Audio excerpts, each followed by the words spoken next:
We're here with Linda Sarsour, who is a national surrogate for the Bernie Sanders campaign. And let's just start off by talking about how Rashida Tlaib, who's a congresswoman of Palestinian descent, one of the first two Muslim congresswomen in the country ever, the significance of her endorsing a Jewish candidate. You've been outspoken in favor of BDS, against the occupation. What is your entire take on the significance of the situation? I'm just so blessed and honored to watch something that I've been dreaming of for a really long time. I've been an organizer for almost 20 years. As a Palestinian myself, Rashida is actually one of my mentors. I met Rashida about 16 years ago as working as a director of an Arab American organization. And, Bernie is the most left and most progressive on this issue that we've seen in my lifetime. Yeah. And to see a candidate stand up for the Palestinian people, talking about leveraging aid to Israel and being able to say, look, if you don't meet some conditions that we have, if you're not looking at the Palestinian people as a people deserving of human rights, we might have to have a conversation about this endless military aid that we send. It's not something we've ever heard before. Right. And Bernie has been a champion, but also he's always been number one on issues. He's always the one that starts us on these issues. And having Rashida's endorsement is monumental, it's historic, and it's a beautiful thing to watch. So a few things about that. One, some people say that he has the cover to talk about this issue in a different way than other candidates because he is of Jewish descent. Do you think that's right, or do you think that it's just coupled with his already existing political bravery? Bernie has been consistent, and he's been on the right side of history on pretty much every issue. This issue of Palestine-Israel is not one whether or not you're Jewish or Muslim or Christian or atheist. This is an issue of social justice, of human rights, and that is who Bernie has been. He didn't wake up one morning and say, I'm going to be on the right side of history. He's always been on the right side of history. And it's really not that radical to look at the Palestinian people and say, well, this is a group of people who deserve basic human rights. It's not radical to look at this, what's happening in Israel, Palestine, and saying we must end this military occupation. In fact, it's actually been a longstanding position of both Democrats and Republicans. It's just no one has been able to implement an actual solution towards that. Well, why do you, and really last question on this topic, why do you think it takes political bravery to say, in my view, the common sense thing? I talked to Beto O'Rourke, and he struggled to say that he would leverage aid. I pushed him on it, and then he said it. Some of the other candidates have needed to be pushed to say that they would leverage aid. Why do you think that is, and why has Sanders been more forceful in that regard?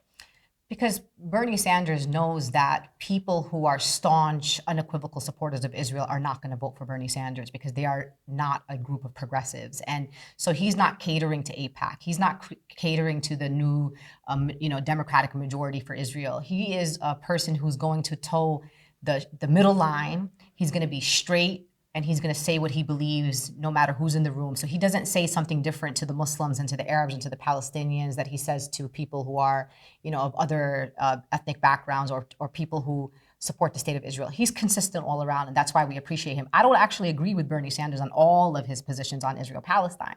I just appreciate his bravery, and I just appreciate his consistency on the issue. So earlier today, Representative Tlaib and Bernie Sanders were talking about the issue of water inequity and inequality, the lack of access. And it seems like Michigan is really ground zero for that when we're looking at Flint and here in Detroit still. Can you talk about the importance of that issue and what Bernie Sanders brings to that conversation? I mean, Bernie Sanders brings a consistent conversation on the existential threat of climate change, and he has been a champion on many issues, including not just in Flint, Michigan, which of course, as we said, is the ground zero, but even looking at things that are happening in water crisis in Newark and other parts of the country that we don't talk about. There's been a fixation on Flint, which is very important, and the work of Miss Flint, who I've actually organized with here. In fact, I volunteered here with the Muslim community distributing water in a place like Flint, and how shameful that we as Americans were giving water bottles to our fellow Americans on U.S. soil and still are till today. I know that Bernie Sanders is going to be a champion in going after the corporations, and particularly like Nestle, right, who's literally bottling water and making billions of dollars of profit while the people of Flint don't have access to clean water. And so just knowing Bernie and him going after these billionaires and these corporations and talking about climate change and having an actual plan for it, I think we're going to see some transformative change, including in places like Flint. And lastly, as someone who was an organizer of the Women's March, you're a feminist, I don't think that's too radical to say, right? What do you say to the people who are somewhat shocked that Ocasio-Cortez, Rashida Tlaib, Ilhan Omar are endorsing Bernie Sanders when, I mean, for me, it's their politics are aligned. But for people who see politics, I think, in a more shallow way, they see 3 women, white, old man. What do you say to that kind of, that analysis? I mean, I'm definitely a supporter of representation, and I understand the importance of representation. But I don't vote for people based on their ethnicity, their race, or their gender. I vote for them based on their principles and their values. And I'm quite tired of the hypocrisy of people saying center the voices of women of color. You know, let's hear women of color. Let's follow women of color. And there are many very powerful, influential women on the Bernie Sanders campaign, both as staffers but also as surrogates. And for some reason, all of a sudden, our voices don't matter. All of a sudden, we became naive. All of a sudden, we don't know what we're talking about. We are supporting Bernie Sanders because he is a true progressive. He's the most consistent progressive in this race. He has been consistent for 40 years. We align with his politics, and we believe that it's not just about defeating Trump.